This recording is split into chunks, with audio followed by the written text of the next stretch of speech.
Hi అండి ఈ రోజు బీట్రూట్ పచ్చడి ఏ రీతిలో చేస్తానో మీకు చూపిస్తాను. ఒక కప్పు బీట్రూట్ ముక్కలు తీసుకున్నాను. అది నేను ఈ సైజు ఒక బీట్రూట్ తీసుకున్నాను అన్నమాట. 8 ఎండుమిరపకాయలు తీసుకున్నాను.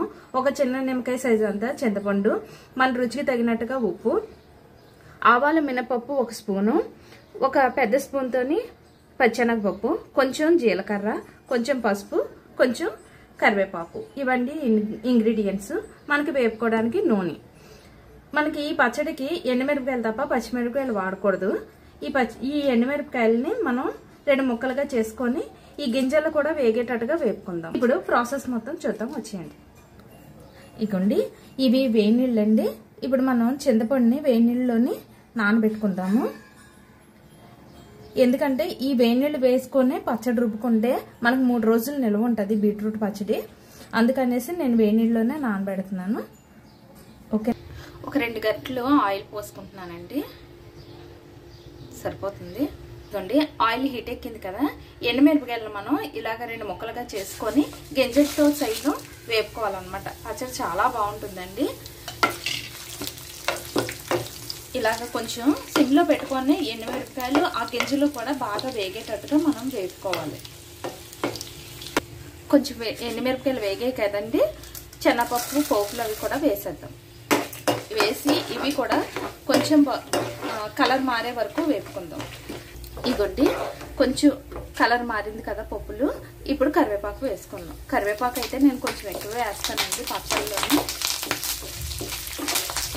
ఒట్టిగా తినమంటే తినరు. ఇలాంటి పచ్చళ్ళు చేసినప్పుడు బెరకాయ పచ్చళ్ళకైనా ఏ పచ్చళ్ళకైనా సరే నేను ఇలాగా కొంచెం కరివేపాకు ఎక్కువ వేస్తాను. ఇగోండి ఇవన్నీ కూడా వేగిపోయాయి కదా, ఇప్పుడు తీసేస్తాను ఇవి. ఇగోండి అదే నూనెలోని ఈ బీట్రూట్ కూడా వేపేసుకుందాం. ఇలా చిన్న ముక్కలు కోసుకోవడం వల్ల త్వరగా మగ్గుతుంది అన్నమాట. ఇది కొంచెం వేగుతున్నప్పుడు మనం కొంచెం పసుపు ఉప్పు వేసుకొని వేపేసుకుందాం. ఇప్పుడు పసుపు వేసేద్దాం. సాల్ట్ కూడా ఒక స్పూన్ వేస్తున్నాను, ఈ చిన్న స్పూన్తో. ఇప్పుడు బాగా కలిపేసుకొని కొంచెం బాగా మగ్గిపోయేంత వరకు ఉడికించుదాం. చూసారా బాగా మగ్గిపోయింది. ఇలా అంటే అలా కట్ అవ్వాలన్నమాట. అలా కట్ అయిందంటే బాగా మగ్గిపోయినట్టే. చూస్తున్నారు కదా, ఇలా మగ్గపెట్టేసుకోండి. ఇప్పుడు స్టవ్ ఆపేసుకొని మిక్సీలో రుబ్బుకుందాం. రోట్లో రుబ్బుకున్న వాళ్ళు అయితే కనుక ఇంకా బాగుంటుంది పచ్చడి. మిక్సీలో రుబ్బుకునేటట్టయితే కనుక పల్స్ మీద పెట్టుకొని రుబ్బుకుంటే కొంచెం బాగుంటుంది. పేస్ట్లా అయిపోతే అసలు బాగోదు, బరకగా ఉండాలి. బీట్రూట్ వేసుకున్నాం కదండి, నానబెట్టుకున్న చింతపండు కూడా ఇప్పుడే వేసుకొని నేను మిక్సీలో రుబ్బుకుంటున్నాను కాబట్టి పల్స్ మీద నేను రుబ్బుతాను. ఇప్పుడు చింతపండు వేసుకుందాం, మిక్సీ చేద్దాం. ఇగండి కొంచెం నలిగింది కదా, ఇప్పుడు మనం కొంచెం నీళ్లు, చింతపండు వేడి నీళ్ళలో నానబెట్టుకున్నాం కదా ఆ నీళ్ళే వేసుకుందాం. అది కొంచెం వెల్లుల్లిపాయలు మళ్ళీ రుబ్బేసాం కదా. ఇప్పుడు దీనికి పోపు వేసుకుందాం. పోపు వేస్తే మటుకి చాలా బాగుంటుంది, అందుకని ఈ పచ్చడికి పోపు వేద్దాం. చూడండి ఒక గట్టి ఆయిల్ వేసుకున్నాను నేను. ఒక 5 వెల్లుల్లిపాయలు కొంచెం కలర్ మారాయి కదా.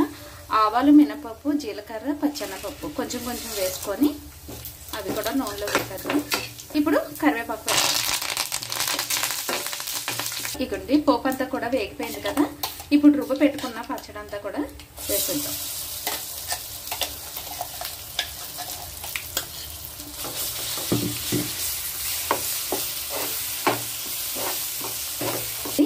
పోపులోని బాగా పచ్చడి కలిపేసాం కదా. ఇప్పుడు స్టవ్ కూడా ఆపేసాను. ఇప్పుడు బౌల్లోకి తీసుకుందాం. ఇగోండి పచ్చడి రెడీ అయిపోయింది కదా. రుబ్బుకున్నప్పుడు ఉప్పు సరిపోకపోతే కనుక ఉప్పు వేసుకొని ఒకసారి రుబ్బేసుకుంటే సరిపోతుంది. నాకైతే అన్నీ కూడా సరిపోయాయి. పచ్చడి అయితే మటుకి చాలా బాగుంటుంది, 3 రోజులు నిల్వ కూడా ఉంటుంది. దీంట్లోని ఎండుమిరపకాయలు, చింతపండు, ఉప్పు మనకు సరిపడగా వేసుకోవాలన్నమాట. ఖచ్చితంగా చింతపండు కారం సరిపడగా వేసుకుంటే ఆ తీపి వల్ల అవి బ్యాలెన్స్ అయ్యి చాలా బాగుంటుంది పచ్చడి అయితే మటుకి. ఒకసారి మీరు కూడా ట్రై చేయండి. ట్రై చేసి మీకు ఎలా వచ్చిందో నాకు కామెంట్ చేయండి. లైక్ చేయండి, షేర్ చేయండి. మరి ఇంకెన్ని వీడియోస్ కోసం మా ఆహా పోపుల పెట్టిని సబ్స్క్రైబ్ చేయండి. Thank you for watching.